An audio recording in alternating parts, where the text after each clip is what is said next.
Welcome everybody, piano lesson time. Get your fingers out. One finger out at least anyway. Get ready to get down. Actually,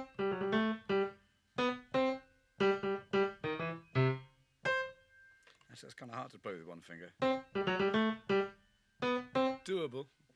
Anyway, today is lesson number 30, can you believe? Is that right, Trish? Yes. Number 30, my goodness. And I expect you're all fully accomplished working jazz musicians by now. You're probably getting more gigs than me. You're probably doing handy Herbcock out of a job.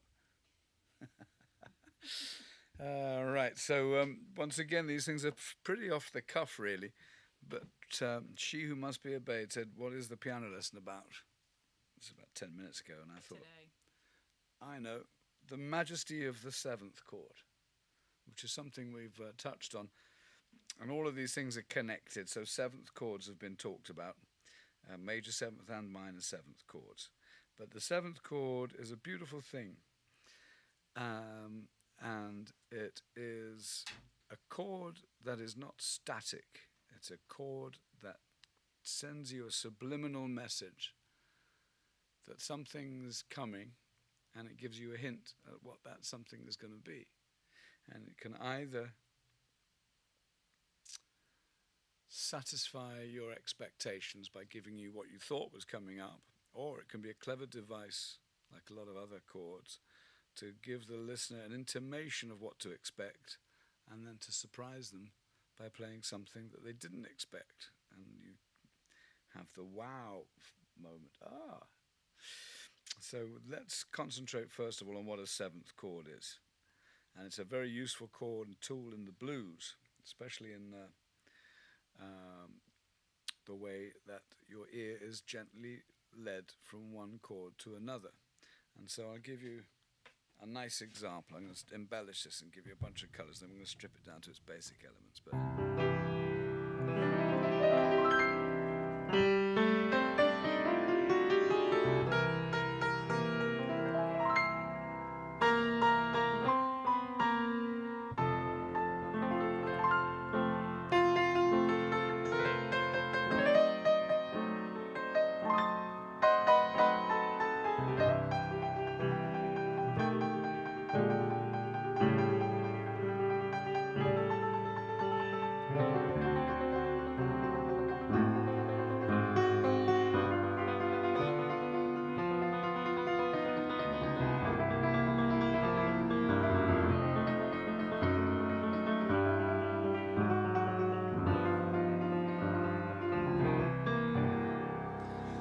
So there's a little chord progression, kind of a gospel-y blues. And I'm going to play, I can't remember what it was I just played because I make this stuff up as I go along, but I'm going to play something similar, and this time I'm going to point out the seventh chords and see if you can just detect what that flavour is. So.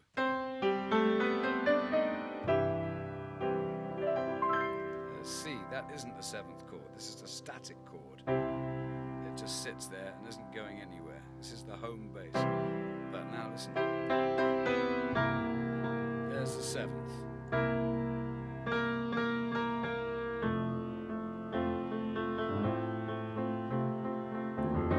That's a diminished chord right there.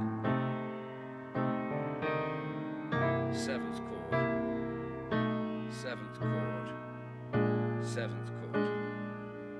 Seventh chord. Another seventh chord. Another seventh chord.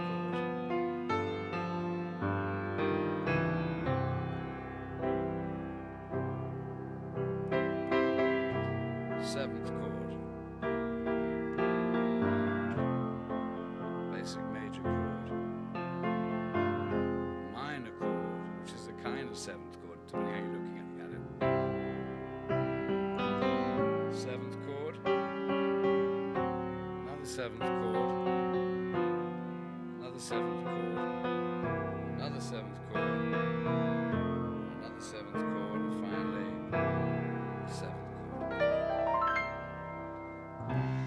So in those chord progressions, even if you don't know what was going on necessarily, you probably could just detect a flavour. And when I told you it was the seventh chord, you think, oh, well, that's okay, that's something buried in all amongst those notes. There's a one thing that makes it a seventh chord and gives it a certain flavor, and loads it with intent, which is to say that it has to be. It intimates, as I said earlier, that it's going somewhere, and it gives you a fairly good idea of where it's going. And when it does, you get a little ooh. It's like a little mini orgasm in the middle of the chord progression. It's a little payoff, a little reward. So a seventh chord is, as you might remember, called a seventh chord because it is the seventh note. If you play a chord, is C. It's the seventh note of the scale of C. And the scale of C major is all the white notes. You can just count them really easily. 1, 2, 3, 4, 5, 6, 7. So if your major chord is comprised of the 1, where you start, being C, because we're in C major, the major chord is the 1, the 3, and the 5 of the scale make the major chord. And the seventh would be this one. So that's technically a seventh chord, but this is the interesting part. This is the seventh note of the major scale. But in the blues, when we're talking about sevens, we're talking about the seventh note of the minor scale.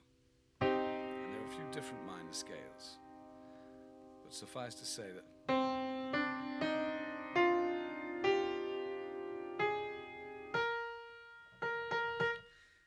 now if you put this note, the minor seventh, and for all intents and purposes, when you're talking about blues, they don't specify this. It's a given that it's a minor seventh and not a major seventh. You specify when it's a major seventh because that's much more unusual. So you just call it a seventh. But in the case of C, it's this note.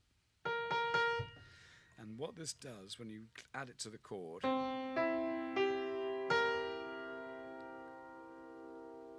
it's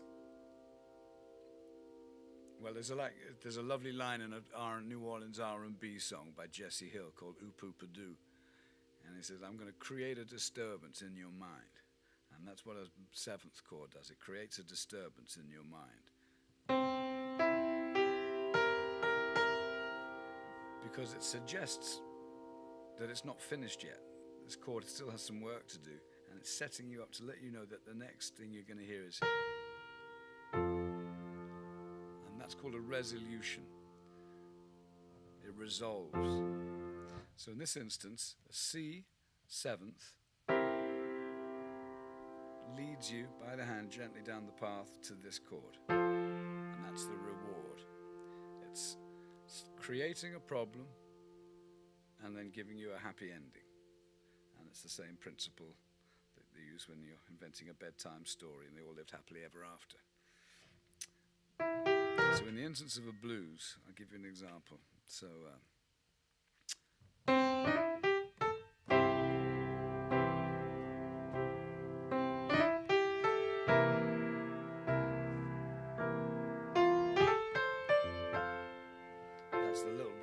going there. So you can add a seventh to the major chord like that. In the case of C, just try playing that chord, C major, and then add the seventh. Let's make it nice by putting a C or doubling up on the bass to make it strong in the bass.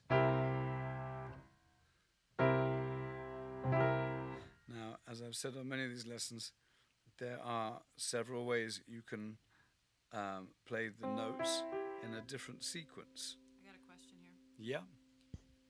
Christy Roach, who follows your lessons every week, says, should the notation C7 be viewed played as major or minor? Well, that's very interesting. It's a very good question because when you're playing the blues, one of the challenges and the skills of being a good blues player is to muddy this distinction between the major and the minor. Technically, it's the seventh note of the minor scale, but you're playing it on top of a major scale. So already that rubs a bit of salt into the equation. And in the blues, you're constantly making the distinction between minor chords and major chords fairly ambiguous, and that's what gives it that, what people call is a bluesy feeling.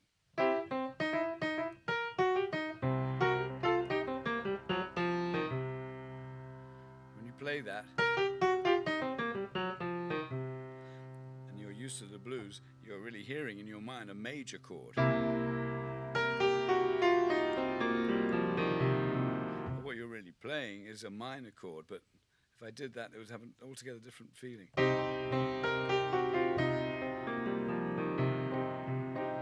Which is great. When you play, juxtapose these two things, which is essentially what you're doing this. And you're implying a rub here, because a major chord is this, and a minor chord is that. In this instance, we're playing both. And if you play those notes together, they're dissonant. They're technically out of tune, some would say. Sounds like that, which is not very pleasing to the ear.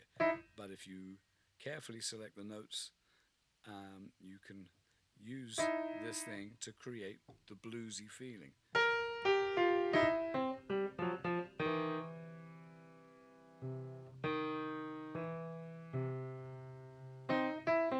So here we go. So the 7th chord.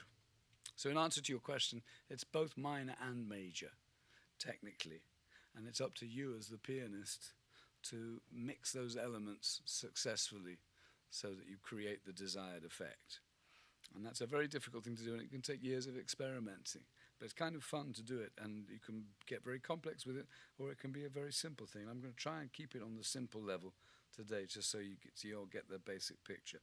So let's just look at a C7th chord. We're going to look at the chord progression of a C in the key of C, the home chord, or another word is the tonic. Some musicians call it the root. Some musicians call it the one, because that's where you count. 1, 2, 3, 4, 5, 6, 7, 8. Do, re, mi, fa, sol, la, ti, do.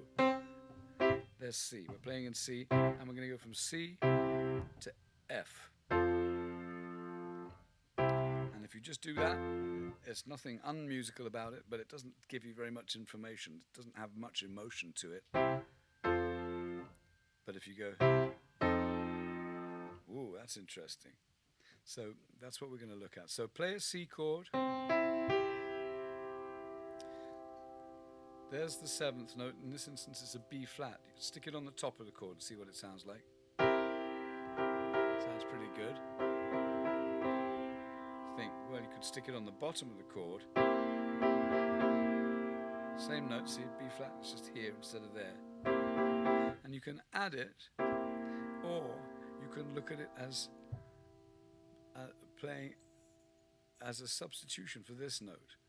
If you play this note, you've got this little cluster, notes quite close together, and that's a good effect. If you play B flat in addition to the notes of a C, you get it. That's good. You can play this B flat as a substitution for this note. So you take this note out. If you're playing this with your thumb like that, take your thumb and go here. And now you've placed more emphasis on this note. You've taken this other one out, and all your attention is focused on this. And this is kind of what we want to do here, because we're loading it up with like a signpost that says F this way, and then play F. Well, that's the first shape of F, and this is the first shape of C. And they're good, but it's a bit, you can make it better. It's a good starting point. But as with all of these chords, as I've said many times, you can invert the chords. You can change the sequence of these notes. And so when you're playing just a C, it's quite simple. You can play a C like this, you can play it like that, or you can play it like that in its most basic form, 3 notes. Another name for which in musical terms is a triad. That's the C triad. There's a C triad in the first inversion. There's a C triad in the second inversion. I'm telling you these names because it's handy to start learning the glossary, the nomenclature. But it's more important that you actually watch, look at, and hear what they do, rather than know what the names are at this stage. So if you can do that with a basic major chord, then when you introduce this, now you can do the same process. So you can say this will be the first inversion, or the first shape, and then you invert it and make it this, or you can make it this, or you could make it this. It's the same chord. You're You're just playing the same notes but in a different sequence, and each one of those has a slightly different feel, and you will choose which one you use depending on what comes next. And so in the blues, if you want to really lay heavy on that seventh, then I suggest that you play the seventh instead of the root, and then that way all the directions focused on this.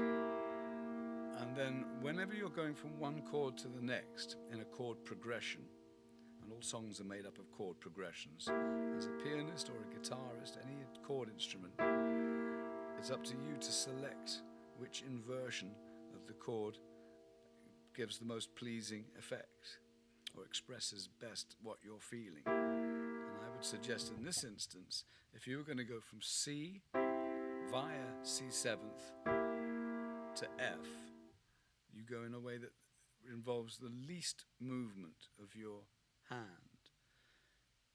You could, if for example, this is an alternative. Let's just show you what the opposite would be. If you went like this to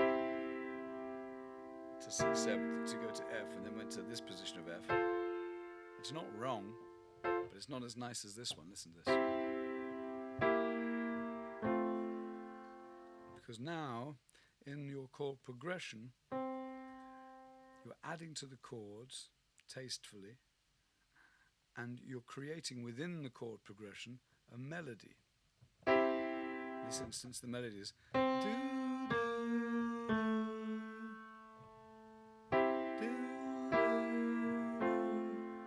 and because you're moving your hands just a little bit, it's more graceful, it's a smoother transition, much nicer than if you're going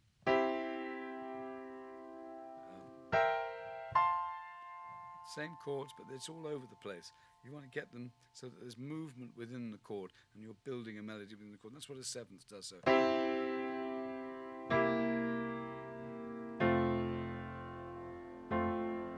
So basically, you know, I woke up this morning,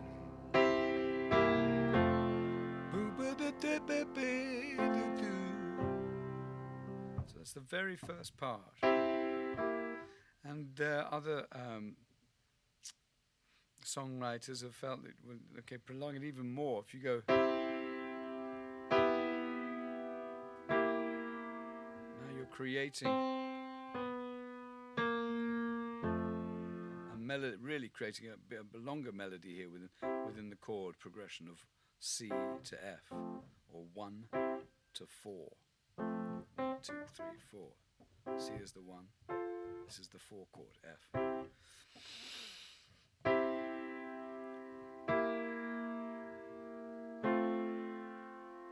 And once you get on that, once you start thinking like that,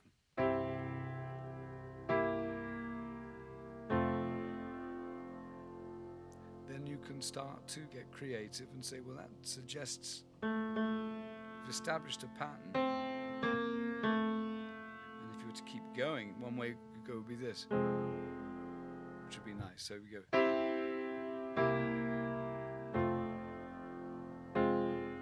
That's F minor. There's F minor in the first position. We're using this position here, and then back to the 1. So here's a little. So you're telling a little story within a very simple chord progression.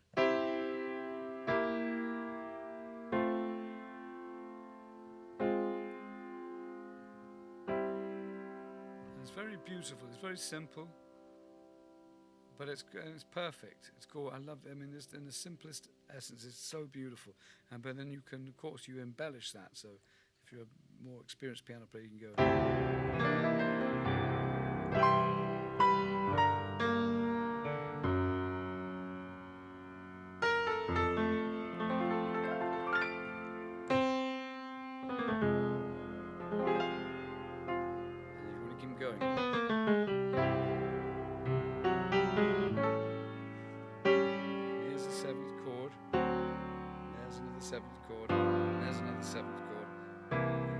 Seventh chord, and what they're doing each time is telling you,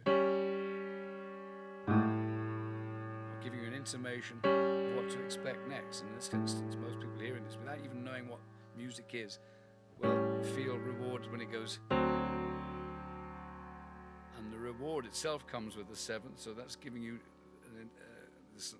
the strong hint that we're not finished yet, and it's going to go to here. And we're still not done yet, because now we're going to go to here, which is the root chord. But because it's a seventh, it still kind of intimates you want to go to there, and then back again to C, in the case of the blues. So let's play a little bit, give you some seventh examples.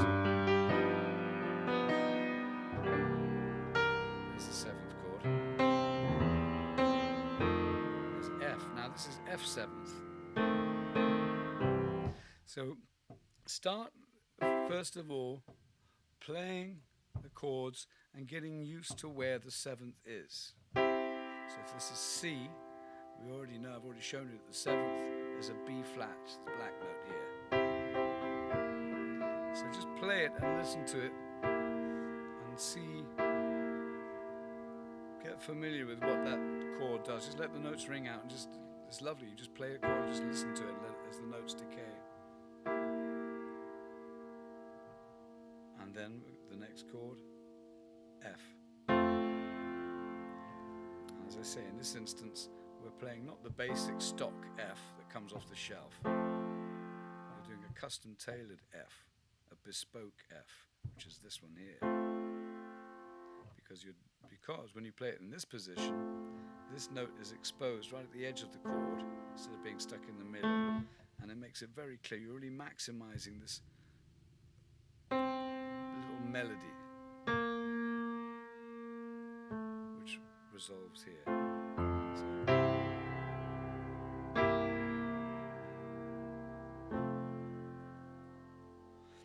So, just to give you an example of how you can bolster that and utilize other tools to maximize that effect, you can also increase this air of suspense in the bass. Instead of just staying on the root, the C, which would sound like this,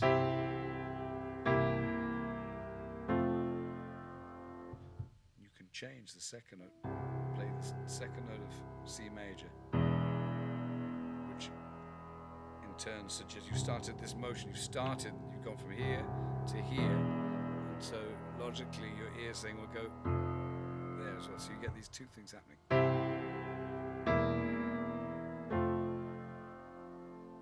And these are chords that are used in blues and in gospel. So in the 12-bar blues,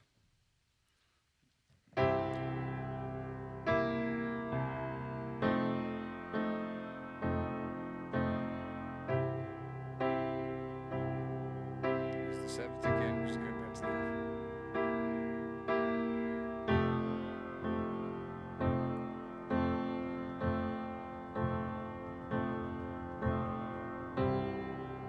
Playing this in a basic form, there's lots of other things we can bring in, but not yet. G7th, another shape of F7th, C, 7th, F, G, G7th,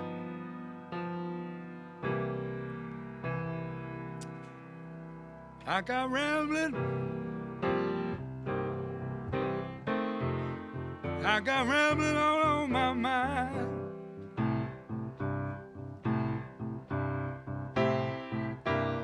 I got rambling, 7th. I got rambling on my mind.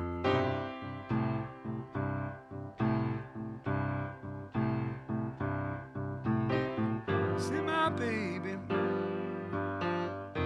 'cause she treat me so unkind.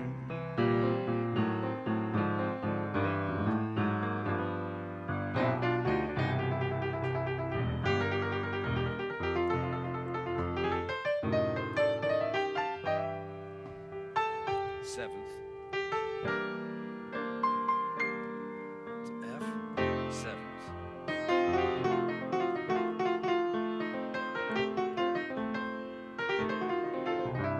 C.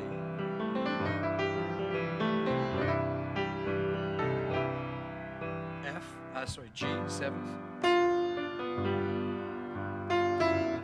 F, 7th.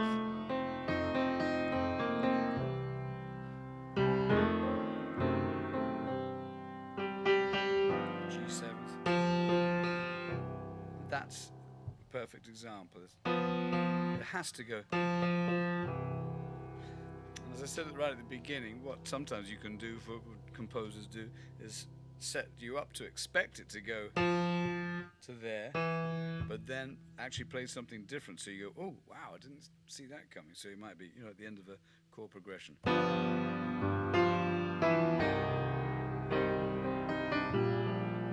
And it takes you off in a different direction. So you build up expectations, you reward them, or you taunt the listener by dangling the carrot a little bit further and saying, hey, I'm not giving you a payback just yet. And that increases the suspense, which is a tool that's used by people who write plays or books or whatever. It's the idea of a plot line that draws you in and keeps you guessing. And that's kind of what you're doing as a piano player. You're sort of teasing the ear of the listener. And the seventh is a very good example. And of course there are many other tools in the toolbox which are equally subtle or more subtle even. But this is a good thing to start getting used to if you're playing the blues. You can play a simple blues like this.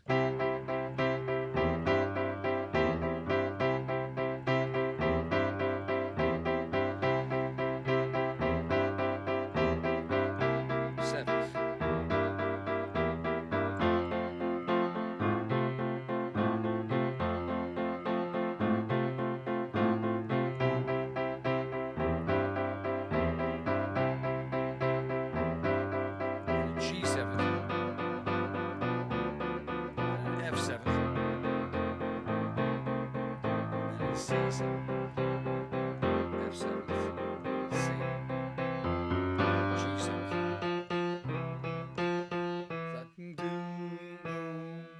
To resolve there. So anyway, so it's a very simple thing, but it's a good thing to start introducing, or at least learning to become familiar with what that sound is like, and getting a handle on the degree to which it can think of it as a knob that turns up the bluesiness factor. One of the knobs. As a piano player, you've got all these controls. You can dial in certain different amounts of different flavors depending on what you've played before and what's going to come up next. So there you have it, the majesty of the seventh chord. And referring back to the question that came in, when a blues musician says seventh, what they really mean is the seventh note of the minor scale, even though they're playing in a major scale, because this is all part of the muddying of the waters between the minor, the slightly troubled, slightly demented, slightly dangerous, slightly sad elements that can create mystery, and the neutral C, where all is right in the world. So you're introducing elements of dissonance by incorporating these flavors, and that's what makes it sound bluesy. So there you have it. That's C major, there's the seventh. F major, there's the seventh. G major, F major, C major, and then the seventh.